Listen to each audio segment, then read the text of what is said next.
Hello guys, কেমন আছেন সবাই? আশা করি সবাই অনেক অনেক ভালো আছেন। তো স্বাগতম আপনাকে মুভি এক্সপ্লেনেশন সিরিজের আজকের পর্বে। আজকে আমি এক্সপ্লেন করতে যাচ্ছি মোস্ট ভাইরাল এবং অত্যাধিক জনপ্রিয় একটি মুভি স্কুইড গেমকে। তো যাই হোক, চলুন যাওয়া যাক মুভি এক্সপ্লেনেশনের দিকে। মুভির শুরুতেই আমরা সিয়ংকে দেখতে পাই। আজ তার মেয়ের জন্মদিন ছিল, এই জন্য তার মা তাকে কিছু টাকা দেয় যেন সে তার মেয়েকে ডিনারে নিয়ে যেতে পারে। কিন্তু সিয়ংয়ের আরও টাকার দরকার ছিল, এই জন্য সে তার মায়ের ব্যাংক কার্ড চুরি করে নেয়। এরপর সিয়ং এটিএম বুথ থেকে তার মায়ের সব টাকা চুরি করে উইথড্র করে নেয়। এই টাকাগুলো দিয়ে সে হর্স রাইডিংয়ে বাজি ধরে, আর এই গেমে সে 4 মিলিয়ন ওয়ান জিতে যায়। সিয়ং আগে থেকে একটা লোকের কাছ থেকে অনেক টাকা ধার নিয়েছিল, এই জন্য তারা সিয়ংয়ের পিছনে পড়ে যায়। তারা সিয়ংকে ধরে ফেলে আর তাকে অনেক মারধর করে। মার খাওয়ার পর সিয়ং যখন তাদেরকে তাদের টাকা ফেরত দেওয়ার জন্য পকেট চেক করে, তখন সে দেখে তার কাছে তো কোনো টাকাই ছিল না, এমনকি তার পকেটই ছেঁড়া ছিল। তখন সিয়ংয়ের মনে পড়ে, যখন সে এই লোকগুলোর তাড়া খেয়ে পালাতে ব্যস্ত ছিল, তখন তার সাথে একটা মেয়ের ধাক্কা লেগে যায়। নিশ্চিতভাবে ওই মেয়েটি সিয়ংয়ের পকেট মেরে দিয়েছে। সিয়ংয়ের পকেট চেক করে টাকা না পেয়ে লোকগুলো সিয়ংকে আরও 1 মাসের টাইম দেয় যেন সে তাদের টাকা পরিশোধ করে দিতে পারে। এরপর সিয়ং কোনোভাবে অল্প কিছু টাকা ম্যানেজ করে তার মেয়েকে ডিনারে নিয়ে যায়। এরপর সিয়ং ছুটতে ছুটতে স্টেশনে যায়, কিন্তু ওখানে গিয়ে দেখে তার ট্রেন অলরেডি বেরিয়ে গেছে। যখন সিয়ং স্টেশনে বসে নেক্সট ট্রেনের জন্য ওয়েট করছিল, তখন তার কাছে একটা কালো স্যুট এবং কালো ব্রিফকেসওয়ালা লোক আসে। সিয়ং তাকে চিনত না। লোকটি সিয়ংকে বলে, আমি তোমার সাথে একটা গেম খেলতে চাই, যদি তুমি এই গেম জিতে যাও তাহলে আমি তোমাকে 1 লাখ ওয়ান দিব। এত টাকা লোভ সামলাতে না পেরে সিয়ং গেমটি খেলতে রাজি হয়ে যায়। এরপর সিয়ং লোকটার থেকে কিছু থাপ্পড় খাওয়ার মাধ্যমে গেমটি জিতে যায়, অর্থাৎ আননোন পার্সনটির থেকে সে 1 লাখ ওয়ান জিতে যায়। এরপর লোকটি সিয়ংকে একটা কার্ড দিয়ে বলে, যদি তুমি আরও টাকা জিততে চাও তাহলে এই নাম্বারে যোগাযোগ করো। পরের সিনে দেখা যায় সিয়ং বাড়িতে গিয়ে তার মায়ের থেকে নেওয়া টাকা তাকে ফেরত দেয়। সিয়ংয়ের মা তাকে জানায় নেক্সট ইয়ার সিয়ংয়ের মেয়ে তার স্টেপ ফাদারের সাথে ইউএসএতে সেটেল হয়ে যাবে। এখানে আমরা জানতে পারি সিয়ংয়ের ডিভোর্স হয়ে গেছে, আর তার এক্স ওয়াইফ অলরেডি আরেকটা বিয়েও করে নিয়েছে। কিন্তু সিয়ং এটা কখনোই চায়নি যে তার মেয়ে তার থেকে দূরে যাক। তার মেয়েকে তার কাছে রাখার সরকারি পারমিশনের জন্য তার আরও অনেক টাকার দরকার ছিল। তাই সিয়ং ওই আননোন পার্সনের দেওয়া নাম্বারে ফোন করে। তারা সিয়ংয়ের জন্য একটা গাড়ি পাঠায়, যেটাই তাকে উঠিয়ে নেওয়া হয়। সেখানে আরও অনেকেই ছিল, তাদের সবাইকে অজ্ঞান করে দেওয়া হয়। যখন সিয়ংয়ের জ্ঞান ফিরে, সে নিজেকে একটা বিশাল রুমে আবিষ্কার করে, যেখানে তার মতো সর্বমোট 456 জন লোক ছিল। তাদের প্রত্যেককেই একটা নির্দিষ্ট ইউনিফর্ম পরানো হয়, কারণ তারা সবাই একটা গেমের প্লেয়ার ছিল। যার লিডার ছিল একটা মাস্ক পরিহিত লোক। সে সামনে থেকে সবার উপর নজর রাখছিল। ওখানে থাকা প্রত্যেক প্লেয়ারের মধ্যে একটা কমন বিষয় ছিল, আর সেটা হলো সবাই কারো না কারো থেকে টাকা ধার নিয়েছিল। সিয়ংয়ের সাথে ওখানকার প্লেয়ার নাম্বার 1-এ দেখা হয়, যে কিনা ছিল একজন বড় লোক। সে মূলত ব্রেন টিউমারে ঢুকেছিল। এটাই ছিল তার এখানে আসার মূল কারণ। তার জীবন তো এমনিতেই আর কিছুদিনের ঘড়ির কাঁটায় সীমাবদ্ধ। হঠাৎ ওখানকার একজন মেয়ে প্লেয়ার সাইভেক আর ছেলে প্লেয়ার জ্যাংয়ের মধ্যে ফাইট শুরু হয়। এখানকার এই মেয়ে প্লেয়ারটি অর্থাৎ সাইভেক হলো সেই মেয়েটি যে সিয়ংয়ের পকেট থেকে টাকা ছিনতাই করেছিল। সিয়ং ওকে দেখেই চিনে ফেলে, এজন্য সে তার টাকা ফেরত চাওয়ার জন্য ওর কাছে যায়। তখন ওখানে পিঙ্ক কালার ইউনিফর্ম পরিহিত এবং মুখে ব্ল্যাক মাস্কওয়ালা কিছু গার্ডস চলে আসে। তারা সব প্লেয়ারদের উদ্দেশ্যে বলে, তোমাদেরকে এখানে টোটাল 6টা গেম খেলতে হবে, আর যে এই গেমের উইনার হবে সে অনেক পরিমাণ টাকা পাবে। এরপর সব প্লেয়ারদেরকে একটা কন্ট্রাক্টে সিগনেচার করানো হয়। এই কন্ট্রাক্টে 3টি মেইন রুল ছিল। প্রথম রুল হলো কোনো প্লেয়ার নিজে চায় গেম ছেড়ে চলে যেতে পারবে না। দ্বিতীয় রুল হলো যে প্লেয়ার খেলতে অস্বীকার করবে তাকে এলিমিনেট করে দেওয়া হবে। তৃতীয় রুল হলো যদি ম্যাক্সিমাম প্লেয়ারই গেম ছেড়ে চলে যেতে চায় তাহলে তারা যাওয়ার অনুমতি পাবে। এরপর তাদের সবাইকে গেমের জন্য একটা বিশেষ স্থানে নিয়ে যাওয়া হয়। এখানে সিয়ংয়ের সাথে তার ক্লাসমেট স্যাংউর দেখা হয়। সিয়ং ওকে দেখে কিছুটা অবাক হয়, কারণ সিয়ং জানতো সাংভু বিজনেসের কারণে দেশের বাইরে চলে গেছে। প্রথম গেমের জন্য ওখানে একটা বিরাট আকারের পুতুল দেখা যায়। গেমের রুল খুবই সিম্পল ছিল। এই গেমের নাম হলো রেড লাইট গ্রিন লাইট। পুতুল যখন গান গাইবে তখন সবাইকে সামনে আগাতে হবে, কিন্তু গান অফ হওয়ার সাথে সাথেই সবাইকে দাঁড়িয়ে যেতে হবে। নিজের জায়গা থেকে নড়া যাবে না। যদি কাউকে একটুও নড়তে দেখা যায় তাহলে তাকে এলিমিনেট করে দেওয়া হবে। শুরুর দিকে সবাই বিষয়টাকে নর্মাল মনে করলেও পরবর্তীতে এর আসল কাহিনী তারা বুঝতে পারে। গান শেষ হওয়ার পর যখন একটা ছেলে নিজের জায়গা থেকে একটু নড়ে তখন ইনস্ট্যান্টলি তাকে শুট করে মেরে দেওয়া হয়। আর এটাই হলো এলিমিনেটের আসল শর্ত। শুধু গেম থেকেই নয়, বরং পুরো পৃথিবী থেকেই এলিমিনেট করে দেওয়া। এটা দেখে সবাই খুবই ভয় পেয়ে যায়। ভয়ে সবাই এদিক ওদিক ছুটতে থাকে। গেমের রুল অনুযায়ী যারা যারা মুভ করে সবাইকে মেরে দেওয়া হয়।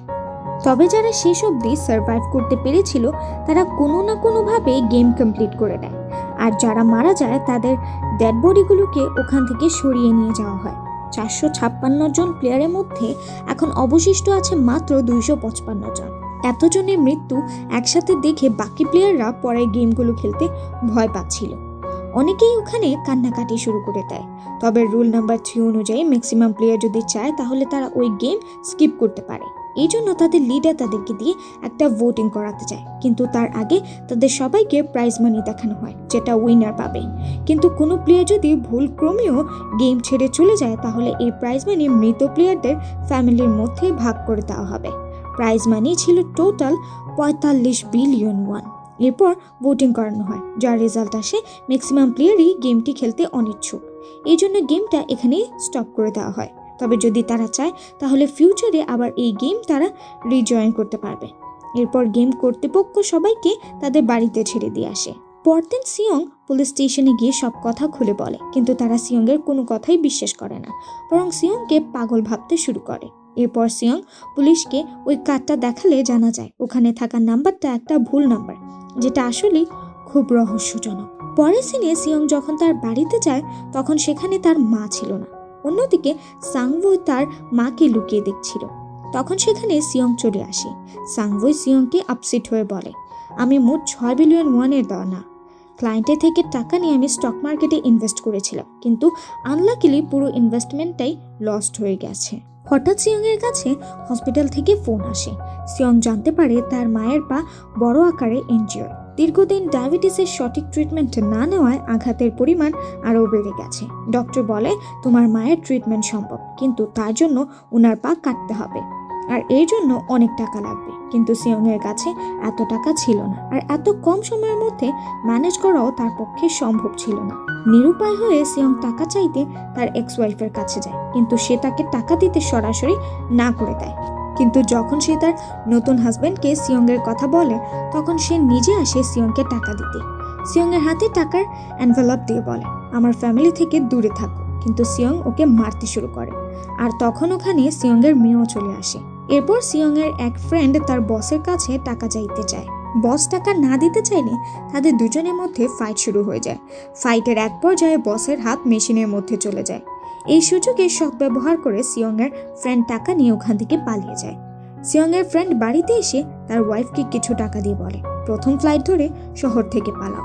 এরপর সাইভেক একটা এজেন্টের সাথে দেখা করে, কারণ তার মাকে নর্থ এরিয়া থেকে সাউথ এরিয়ায় আনতে হবে। সাইভেক সেই মেয়েটা যে সিয়ংয়ের পকেট থেকে টাকা ছিনতাই করেছিল। মাকে আনার জন্য সাইভেকের অনেক পরিমাণ টাকার প্রয়োজন ছিল। তার একটা ছোট ভাইও ছিল যাকে সে কথা দিয়েছে সে মাকে ফিরিয়ে নিয়ে আসবে। পরের সিনে আমরা এক পুলিশ অফিসারকে দেখতে পাই যার ভাই কিছুদিন ধরে নিখোঁজ।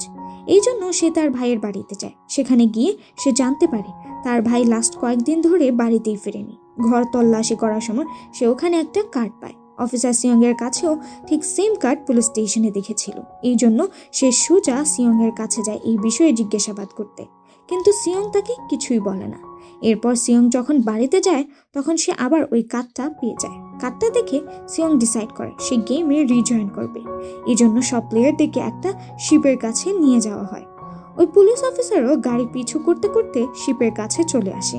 সে একটা গার্ডকে মেরে পানিতে ফেলে দেয়। এরপর গেমের সব প্লেয়ারদেরকে একটা দ্বীপে নিয়ে আসা হয়। এখানে তারা কেউ বিন্দুমাত্র আন্দাজ করতে পারে না যে পরবর্তী গেম কি হবে আর সেটা কিভাবে খেলতে হবে। এরপর তারা নিজেদের মধ্যে আলাদা আলাদা টিমে ভাগ হয়ে যায়। রাতে সাইভেক আর তার ফিমেল ফ্রেন্ড ওয়াশরুমে যায়। ওখানে গিয়ে তারা গার্ডদের চোখে ফাঁকি দিয়ে জায়গাটাকে এক্সপ্লোর করতে শুরু করে। সাইভেক হঠাৎ দেখতে পায় গার্ডসরা বড় বড় পাত্রে কিছু তৈরি করছে। হঠাৎ একজন গার্ডের সন্দেহ হলে সে ওয়াশরুম চেক করতে আসে, কিন্তু ততক্ষণে সাইভেক ব্যাগ এসে গিয়েছিল। এরপর সাইভিক তার ফিমেল ফ্রেন্ডকে সবকিছু বলে দেয় যা সে দেখেছিল, কিন্তু তার সব কথা সাংভু শুনে নেয়। সাংভু এই বিষয়ে সাইভিককে জিজ্ঞেস করলে সে বলে তারা বড় বড় পাতিলে কিছু রান্না করছিল। এরপর সব প্লেয়ারদেরকে প্লেগ্রাউন্ডে নিয়ে আসা হয় যেখানে বড় বড় 4টা শেপ ছিল। তার ভিতর থেকে তারা একটা শেপ চয়েস করতে পারবে। সাংভু আগে থেকেই বুঝতে পারে যে আসলে এই গেমটা কি আর এখানে কি করতে হবে। সাংভু সিয়ংকে বলে সবাইকে আলাদা আলাদা শেপ চয়েস করতে হবে। এরপর তাদের সবাইকে ছোট ছোট কিছু পাতিল দেওয়া হয়। মূলত গেমটা হলো প্লেয়ারদেরকে দেওয়া পাতিল এবং মিশ্রণের সাহায্যে তাদের চয়েস করা শেপটা তৈরি করতে হবে, তাও আবার বিনা কোনো ড্যামেজে। যাদের শেপ একটু খারাপ হবে তাদেরকে এলিমিনেট করে দেওয়া হবে, মানে মেরে দেওয়া হবে। সাংভু খুব সহজেই শেপ বের করে ফেলে, কিন্তু সিয়ংয়ের করতে অনেক কষ্ট হয়। এক পর্যায়ে সে কোনো না কোনোভাবে এক্স্যাক্ট শেপ তৈরি করে ফেলে আর গেমটা জিতে যায়। এরপর বাকিদের মেরে ফেলে উইনারদের রুমে নিয়ে যাওয়া হয়। এখানে মোট 187 জন প্লেয়ার রিজয়েন করে এসেছিল, সেখান থেকে 108 জন প্লেয়ার ব্রেক এসেছে। এরপর তাদের সবাইকে খাওয়ার জন্য নিয়ে যাওয়া হয়, কিন্তু খাওয়া নিয়ে জ্যাংয়ের সাথে একটা ছেলের খুব ফাইট হয়, যেখানে জ্যাং ওই ছেলেটাকে এত পরিমাণে মারে যে তার স্পট ডেথ হয়ে যায়। এখানে আমরা দেখতে পাই প্লেয়ারদের মধ্যে একজন ডক্টর ছিল যে গার্ডসদের সাথে মিলে মৃত প্লেয়ারদের বডি অর্গান বের করে অন্যদের সাথে সেল করার কাজ করত।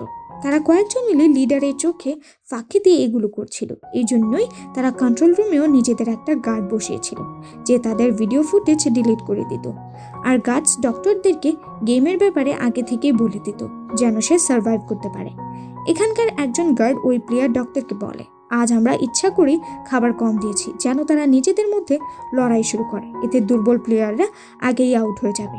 একই সাথে গার্ড ডক্টরকে পরবর্তী গেমের ব্যাপারেও বলে দেয়। এরপর দেখা যায় 30 মিনিট পর ওখানে লাইটস অফ হতে চলেছিল। সাংভুই বুঝতে পারছিল সিয়ংয়ের টিম নিশ্চয়ই কোনো উল্টাপাল্টা কাজ করবে, এই জন্য সে সিয়ংয়ের টিমকে নিজের কাছে ডেকে তাদেরকে রিল্যাক্স থাকতে বলে। অন্যদিকে ডক্টর প্লেয়ার জ্যাংয়ের টিমে যোগ দেয়। সে জ্যাংকে নেক্সট গেমের ব্যাপারে সবকিছু বলে দেয়।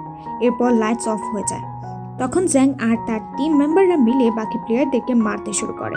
জ্যাং একটা মেয়েকে মেরে সাইভেককে মারতে যায়, কিন্তু তখন সিয়ং তাকে বাঁচিয়ে নেয়। এরপর গার্ডস ওখানে এসে তাদের ফাইট থামিয়ে দেয়। মোট প্লেয়ার সংখ্যা 108 থেকে এখন 80 জনে এসে দাঁড়িয়েছে। এরপর তাদের সবাইকে তৃতীয় গেমের জন্য নিয়ে যাওয়া হয়। এখানে তাদের 10 জনের এক একটি টিম বানাতে বলা হয়। তারা ঠিক এমনটাই করে, সবাই নিজের টিম বানিয়ে ফেলে। জ্যাং পরবর্তী গেম সম্পর্কে আগে থেকে জানার কারণে সে তার টিমে মেয়ে প্লেয়ারদের রাখে না, শুধুমাত্র ছেলে প্লেয়ারদেরকেই রাখে। সাংভুর টিমে একজন মেম্বার কম পড়ছিল, তখন সাইভেকের ফিমেল ফ্রেন্ড তার টিমে যোগ দেয়। এরপর গেম স্টার্ট হয়। এটা ছিল একটা টাগ অফ ওয়ার গেম, সামনের টিমকে নিচে ফেলাই মূল উদ্দেশ্য। শুরুতে জ্যাংয়ের টিম খুব সহজেই গেমটা উইন হয়ে যায়। এরপর সাংভের টিমের পালা। তার টিমের বৃদ্ধ লোকটি বলে আমি জীবনে অনেক টাগ অফ ওয়ার খেলেছি, তাই আমার এই গেমে পূর্ব অভিজ্ঞতা আছে। সে সাংভুর টিমকে গাইড করে কিভাবে এই গেমটি খেলতে হবে আর কিভাবে এটি জিততে হবে। তারা কোনোভাবে গেমটা জিতে যায়। এরপর আবার দেখানো হয় 30 মিনিট পর লাইটস অফ হয়ে যাবে, যার মধ্যে 20 মিনিট অলরেডি শেষ। সাংভু তার টিমদের বলে সবাই রেডি থেকো। সাংভু ডিসাইড করে তারা জেগে থেকে সবাইকে পাহারা দিবে। অন্যদিকে জ্যাংয়ের টিমের প্রত্যেক প্লেয়ারই ছিল খুব চালাক, এই জন্য জ্যাং খুবই চিন্তায় পড়ে যায়। সে ভাবতে থাকে তার টিম মেম্বাররাই যেন আবার তার সাথে শত্রুতা না করে। ওদিকে প্লেয়ার ডক্টর আর গার্ডস মিলে ডেড বডি থেকে অর্গান বের করতে ব্যস্ত ছিল। বের করা অর্গানগুলো ডেলিভারি করতে গার্ড নাম্বার 28 এবং 29কে যাওয়ার কথা ছিল। সবাই একটা ডেড বডি নিয়ে কথা বলা শুরু করে, যেটার মাত্র একটা কিডনি ছিল। তারা ওকে জম্বি বলছিল। এখানে একটা টুইস্ট রয়েছে, আর সেটা হলো গার্ড নাম্বার 29 আর কেউ নয়, বরং ওই পুলিশ অফিসার নিজে, যে গার্ডের ইউনিফর্ম পরে এখানে এসেছিল। অন্যান্য গার্ডসদের কথা শুনে অফিসারের কিছুটা সন্দেহ হয়। সে ভাবে হয়তো তারা তার ভাইয়ের কথা বলছে, কারণ তারও একটাই কিডনি ছিল। এরপর গার্ড নাম্বার 28 আর 29 মানে ওই পুলিশ অফিসার অর্গান ডেলিভারি দিতে চলে যায়। রাস্তায় অফিসার নোটিশ করে টানেলে বোম লাগানো হয়েছে। এই বিষয়ে সে জিজ্ঞেস করলে 28 নাম্বার গার্ড বলে যখন আমরা এখান থেকে বের হব তখন এই টানেলটা ব্লাস্ট করে দেওয়া হবে। এখানে অফিসার গার্ড নাম্বার 28 থেকে আরও কিছু তথ্য নেওয়ার চেষ্টা করে। এই জন্য গার্ড নাম্বার 28 এর উপর সন্দেহ করতে শুরু করে। সে অফিসারকে তার ফেস দেখাতে বলে, তখন অফিসার তার ফেসও দেখায়, আবার 28 নাম্বার গার্ডকে গান পয়েন্টে নিয়েও নেয়। অফিসার তার কাছে একটা কিডনিওয়ালা ডেড বডি সম্পর্কে জানতে চাইলে সে বলে, ওটা একটা মেয়ে ছিল। তুমি চাইলে লিডারের রুমে গিয়ে সবকিছু জেনে নিতে পারো, ওখানে সবার ডেটা আছে। এটা জানার পর অফিসার গার্ড নাম্বার 28কে শুট করে মেরে দেয়। পরের সিনে দেখা যায় প্লেয়ার ডক্টর গার্ডদের কাছে নেক্সট গেম সম্পর্কে জানতে চায়, কিন্তু এবার এই গেম সম্পর্কে গার্ডরাও কিছু জানতো না। এটা শোনার পর ডক্টরের সাথে একটা গার্ডের ফাইট শুরু হয়। ডক্টর ওই গার্ডকে মেরে ওখান থেকে পালিয়ে যায়। এটা দেখে অন্য একটা গার্ড তার পিছনে। তারা দুজনেই ছুটতে ছুটতে প্লেগ্রাউন্ডে চলে আসে। গার্ড ডক্টরকে মারতে চলেছিল, কিন্তু তখনই ওখানে লিডার চলে আসে আর গার্ডকে মেরে দেয়। এরপর সে ডক্টরকেও মেরে দেয়। পরবর্তীতে লিডার গার্ড নাম্বার 28-এর ডেড বডি পেয়ে বুঝতে পারে ওখানে বাইরে কেউ ঢুকেছে। অন্যদিকে ওই পুলিশ অফিসার অর্থাৎ নকল গার্ড নাম্বার 29 লিডারের রুমে প্রবেশ করে। এক পর্যায়ে সে ওখানকার এমন এক চেম্বারে চলে যায় যেখানে সব প্লেয়ারদের ইনফরমেশন ছিল। যখন সে রেকর্ড চেক করছিল, সে ওখানে উইনারদের একটা লিস্ট পায়। সেখানে তার ভাইয়ের নামও ছিল, মানে সেও কখনো কোনো গেমের উইন হয়েছিল। নেক্সট সিনে সব প্লেয়ারদেরকে 4th গেমের জন্য নিয়ে যাওয়া হয়, যেখানে সবাইকে নিজেদের পার্টনার চয়েস করার জন্য বলা হয়। সবাই ঠিক এমনটাই করে, প্রত্যেকেই নিজের পার্টনার সিলেক্ট করে নেয়। সাইভেক তার পার্টনার খোঁজার ট্রাই করতে থাকে, কিন্তু কেউই তার পার্টনার হতে চায় না। এরপর তাদের সবাইকে 10টা করে মার্বেল দেওয়া হয়। এই গেমের নিয়ম হলো এক পার্টনারকে অন্যজনের থেকে বিনা জোর জবরদস্তিতে মার্বেল নিতে হবে। শেষে গিয়ে যার কাছে একটাও মার্বেল থাকবে না তাকে মেরে দেওয়া হবে। সাংভু আর সিয়ং এর friend odd and even game খেলে, যেখানে তাদের গেস করতে হবে যে সামনের পার্টনারের কাছে কতগুলো মার্বেল আছে। এখানে সিয়ং এর ফ্রেন্ড সাংভুর সব মার্বেল জিতে যায়, যে কারণে তার কাছে সর্বশেষ মাত্র একটা মার্বেল থাকে। সাংভু বুঝতে পারছিল এবার ওকে মরতেই হবে, এই জন্য সে সিয়ং এর ফ্রেন্ড নিজের কথায় ফাঁসাতে শুরু করে। সাংভু তাকে বলে, আমাদের মধ্যে যদি কেউ হেরে যায় তাহলে তার জন্য ম্যাচ পুনরায় শুরু করা হবে। সাংভু চালাকি করে সিয়ং এর ফ্রেন্ডের সব মার্বেল চেঞ্জ করে দেয়। এরপর সাংভু তার সব মার্বেল নিয়ে গার্ডকে দিয়ে ওখান থেকে বেরিয়ে যায়। আর যখন সিয়ং এর ফ্রেন্ড মার্বেল চেক করতে যায়, তখন সে দেখে তার পকেটের ভিতর মার্বেলের জায়গায় পাথর রাখা হয়েছে। অন্যদিকে প্লেয়ার নাম্বার 1 মানে ওই বৃদ্ধ লোকটার অবস্থা ধীরে ধীরে খারাপ হচ্ছিল। সে ওদিক ওদিক ঘুরছিল। সিয়ং কোনোভাবে তাকে গেমের জন্য রাজি করায়। এরপর তারাও খেলা শুরু করে। বৃদ্ধ লোকটি সিয়ং এর সব মার্বেল জিতে যায়, কিন্তু লাস্ট রাউন্ডে সে ভুলে যায় সে কোনটা চয়েস করেছিল। তখন এটা সুযোগ নিয়ে সিয়ং তাকে তার কথা জালে ফাঁসিয়ে তার থেকে সব মার্বেল নিয়ে নেয়। কিন্তু বৃদ্ধ লোকটিও যথেষ্ট চালাক ছিল, সে তার নিজের কাছে একটা মার্বেল লুকিয়ে রেখে দেয়। এরপর আবার এদিক ওদিক ঘুরতে শুরু করে। সিয়ং তখন তার কাছে গিয়ে রিকোয়েস্ট করতে থাকে তার সাথে আরেকটা গেম খেলার জন্য, কিন্তু বৃদ্ধ লোকটি তার প্রস্তাবে রাজি হয় না, কারণ সে বুঝতে পেরে গিয়েছিল সিয়ং তাকে ফাঁসিয়ে তার থেকে মার্বেলগুলো নিয়েছিল। এক পর্যায়ে সিয়ং তার ভুল বুঝতে পেরে কাঁদতে থাকে। ওদিকে সাইভেক আর তার ফিমেল ফ্রেন্ডও গেমটা খেলতে শুরু করে। তাদের মধ্যে গেমটা এমন হয় যে বেশি দূর মার্বেল ছুটতে পারবে সেই উইন হবে। প্রথমে সাইভেক মার্বেল ছুড়ে, আর যখন তার ফ্রেন্ডের পালা আসে তখন সে ইচ্ছা করে তার মার্বেলগুলো তার নিজের পায়ের কাছে ফেলে। এটা দেখে সাইভেক অবাক হয়ে যায় আর বলে, তুমি এমন কেন করলে? আবার ছুড়ো, এভাবে করলে তো তুমি হেরে যাবে। তখন সে বলে, বাদ দাও সাইভেক, আমি এমনিতেও একা, আমার বেঁচে থাকাটা অতটাও জরুরি না, কিন্তু তুমি বেঁচে না থাকলে তোমার মা আর ভাই একা হয়ে যাবে, তাদের কে দেখবে? তোমার বেঁচে থাকাটা আমার থেকেও বেশি গুরুত্বপূর্ণ। অতঃপর সাইভেকের ফ্রেন্ডকে হেরে যাওয়ার জন্য মেরে দেওয়া হয়। এরপর সবার ডেড বডিগুলোকে ওখান থেকে সরিয়ে নিয়ে যাওয়া হয়। এরপর তারা আবার আগের রুমে ফিরে আসে। জ্যাং নোটিশ করে সাইভেকের অন্য ফ্রেন্ডটা এখনো বেঁচে আছে। এখানে আমরা জানতে পারি সাইভেকের এই ফ্রেন্ডটা জ্যাংয়েরও ফ্রেন্ড ছিল, কিন্তু তাদের মধ্যে কোনো একটা বিষয় নিয়ে ঝামেলা চলছিল, এই জন্য সে জ্যাংকে বুলি করতে শুরু করে। পরের সিনে একটা ডেড বডির কাছে লিডার ওই পুলিশ অফিসারের আইডি কার্ড পেয়ে যায় যে তাদের মধ্যে গার্ড নাম্বার 29 সেজে রয়েছে। হঠাৎ কারো ফোন কল থেকে লিডার জানতে পারে তার সব ভিআইপি গেস্ট চলে এসেছে, এই জন্য সে তাদেরকে রিসিভ করতে চলে যায়। সে তাদেরকে নিয়ে তাদের রুমে চলে যায়। এরপর লিডার ভিআইপিদের আসার খবর অন্য একজনকে গিয়ে জানায়। মূলত এই লুকে ছিল সবার মাথা, অর্থাৎ সবার বস। এরপর সবাইকে পঞ্চম গেমের জন্য নিয়ে যাওয়া হয়, যেখানে 1 থেকে 16 অবধি 16টা নাম্বার প্লেট রাখা ছিল। সবাই নিজেদের নাম্বার নিজেরা নিয়ে নেয়।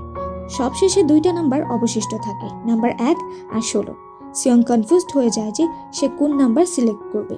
হঠাৎ পেছন থেকে একটা প্লেয়ার এসে বলে, আমি 1 নাম্বারটা নিব, কারণ আমি জীবনে কখনো ফার্স্ট হইনি।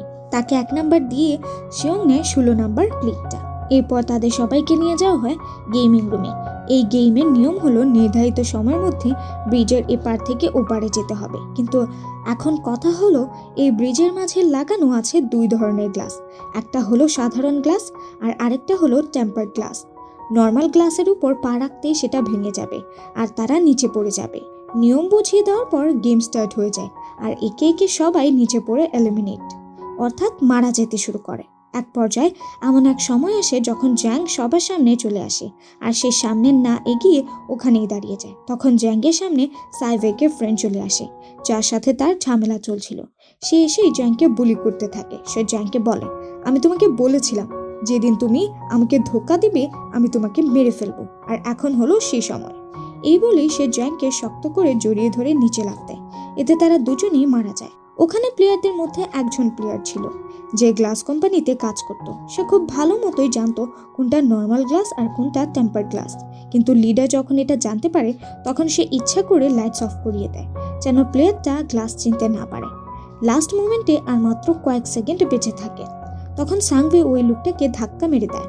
সাংভই, সিয়ং আর সাইভেক কোনোভাবে ব্রিজটা পার করে ফেলে, কিন্তু গ্লাস ভাঙার ফলে তারা কিছুটা চোট পায়, বিশেষ করে সাইভেক, কারণ সেই ছিল লাস্ট প্লেয়ার। অন্যদিকে ওই পুলিশ অফিসার একটা সার্ভেন্টকে মেরে তার ড্রেস পরে তার জায়গা নিয়ে নেয়। একজন ভিআইপি অফিসারকে সন্দেহ করে তার মাস্ক খুলতে বলে। অফিসার বলে, ঠিক আছে, কিন্তু আমি ভিতরে গিয়ে আমার মাস্ক খুলবো। এরপর অফিসার ওই ভিআইপিকে নিয়ে ভেতরে চলে যায়। মাস্ক খুলতে ওই অফিসার ওই ভিআইপিকে সেন্সলেস করে দেয়। এটা আবার লিডার জানতে পেরে যায়। এজন্য সে অফিসারের পিছু করতে থাকে। অফিসার ওখান থেকে পালিয়ে দ্বীপে চলে আসে। লিডারও তাকে ফলো করতে করতে ওখানে চলে আসে। তখন অফিসার তার সিনিয়রদেরকে কল করার চেষ্টা করে, কিন্তু সেখানে নেটওয়ার্ক ছিল না। এরপর লিডার অফিসারকে ধরে ফেলে দেয় আর তাকে তাদের সাথে যেতে বলে, কিন্তু অফিসার লিডারের উপর গুলি চালিয়ে দেয়। লিডার নিজের মাস্ক খুলতে অফিসার দেখে সে আর কেউ নয় বরং তার নিজের ভাই ছিল। এরপর লিডার অফিসারকে মানে তার ভাইকে গুলি করলে সে পানিতে গিয়ে পড়ে। পরের সিনে 3 জন সার্ভাইভারকে ডিনারের জন্য নিয়ে যাওয়া হয়। সেখানে খাবারের সাথে তাদেরকে ছুরিও দেওয়া হয়, অর্থাৎ আজ রাতে তারা নিজেদের হাতেই কেউ না কেউ নিশ্চয়ই খুন হবে। হঠাৎ সিয়ং নোটিশ করে সাইভেকের অবস্থা খুবই খারাপ।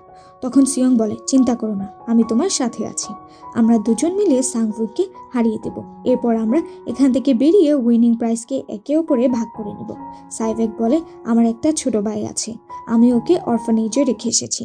এরপর সে বলে, তাদের মধ্যে যেই বেঁচে ফিরবে তাকে তার ফ্যামিলির খেয়াল রাখতে হবে। ধীরে ধীরে সাইভেকের অবস্থা আরও খারাপের দিকে যাচ্ছিল। তার এখন একজন ডক্টরের প্রয়োজন। এজন্য সিয়ং যায় কারো থেকে হেল্প নেওয়ার জন্য, কিন্তু সিয়ং ফিরে আসার আগেই সাংভু সাইভেককে মেরে দেয়। এরপর তাদের দুজনকে 6 নম্বর গেম অর্থাৎ লাস্ট গেমের জন্য নিয়ে যাওয়া হয়। গেমের রুল খুবই সিম্পল ছিল, হয় মেরে দাও নয়তো মরো। এই গেমটার নাম হলো স্কুইড গেম। এরপর গেম স্টার্ট হয়ে যায়। তাদের দুজনের মধ্যে খুব ফাইট হয়। লাস্ট মোমেন্টে সাংভুর অবস্থা খারাপ হতে থাকে। তখন সিয়ং বলে, আমি এই গেমটা অফ করতে চাই। সিয়ং সাংভুকে তার সাথে যেতে বললে সাংভুই নিজেই নিজের গলায় ছুরি বসিয়ে সুইসাইড করে নেয়, আর এর মাধ্যমে সিয়ং গেম জিতে যায়। লিডার তাকে বলে, তুমি খুবই ভালো খেলেছো। এরপর তারা সিয়ংকে তার বাড়িতে ছেড়ে দিয়ে আসে। তার সাথে একটা এটিএম কার্ডও দিয়ে দেওয়া হয়। সিয়ং যখন এটিএম বুথে গিয়ে কার্ডের ব্যালেন্স চেক করে তখন সে দেখে তাকে তার প্রাইজ মানি সেন্ড করা হয়েছে। এরপর সে তার বাড়িতে যায়, কিন্তু ততদিনই তার মায়ের ডেথ হয়ে যায়। এরপর আমাদেরকে 1 বছর পরের সিন দেখানো হয়, যেখানে আমরা দেখতে পাই সিয়ংয়ের অবস্থা অলরেডি খারাপ হয়ে গেছে। সে নেশা করতে শুরু করেছিল। অবাক করার মতো বিষয় হলো সিয়ং গত 1 বছর তার প্রাইজ মানিতে টাচও করেনি, খরচ তো দূরের কথা। একদিন ফুল বিক্রেতা মহিলা সিয়ংয়ের কাছে এসে তাকে সেম ওই রকম একটা কার্ড দেয় যেখানে একটা অ্যাড্রেস লেখা ছিল। সিয়ং ওই অ্যাড্রেসে গেলে সে জানতে পারে এইসব কিছু ওই বৃদ্ধ লোকটারই প্ল্যান, অর্থাৎ প্লেয়ার নাম্বার 1 সে এখনো জীবিত আছে। লোকটা সিয়ংকে বলে, আমি আমার লাইফে বোর হয়ে গিয়েছিলাম, তাই আমি আমার ক্লায়েন্টের সাথে মিলে এই গেমটা তৈরি করেছিলাম যেন আমি চোখের সামনে অন্যদের মরতে দেখে এনজয় করতে পারি। তবে হ্যাঁ, আমি কাউকে জোর করিনি এটা খেলার জন্য। আর আমি গেমে পার্টিসিপেট করেছিলাম কারণ গেম দেখাচ্ছে খেলার মধ্যে বেশি আনন্দ পাওয়া যায়। প্রাইজ মানি হিসেবে যে টাকাটা তোমার কাছে আছে ওটা আমারই। এসব বলতে বলতেই লোকটা মারা যায়। এরপর সিয়ং অরফানেজে যায়, সাইভেকের ভাইয়ের কাছে যায়। তাকে নিয়ে সিয়ং চলে যায় সাংভুর মায়ের কাছে। সিয়ং সাংভুর মাকে বলে বাচ্চাটার খেয়াল রাখতে। একই সাথে সে তাকে একটা টাকা ভর্তি ব্রিফকেস দেয়। এরপর সিয়ং চলে আসে স্টেশনে। যেখানে সে ওই আননোন পার্সনকে দেখতে পায়, যাকে সে স্কুইড গেম খেলার আগে দেখেছিল। সিয়ং লোকটাকে ধরার জন্য তার পেছনে ছুটতে থাকে, কিন্তু ততক্ষণে সে অন্য একটা ট্রেনে উঠে ওখান থেকে চলে যায়। সিয়ং ওই কার্ডে থাকা নাম্বারে ফোন করে বলে, তোমরা কারা? মানুষের সাথে এমন কেন করছো? কেন খেলছো মানুষের জীবন নিয়ে? তখন উপর পাশ থেকে রেসপন্স আসে, সিয়ং, যদি তুমি জীবনে ভালোভাবে বাঁচতে চাও তাহলে গেম সামিল হয়ে যাও। আর এরই মাধ্যমে শেষ হয়ে যায় স্কুইড গেম মুভিটির সিজন 2 অলরেডি এসে গিয়েছে। দ্বিতীয় সিজনের এক্সপ্লেনেশন দেখতে চাইলে কমেন্ট করে জানাতে পারো। আশা করি সকলেরই কাছে আজকের এই মুভি এক্সপ্লেনেশনটি ভালো লেগেছে। ভালো লাগলে লাইক এবং সাবস্ক্রাইব করে আমাদের পাশে থাকার অনুরোধ রইল। আপনাদের পছন্দের কোনো মুভি থাকলে আমাদের সাজেস্ট করতে পারেন। দেখা হবে নেক্সট কোনো এক্সপ্লেনেশন ভিডিওতে।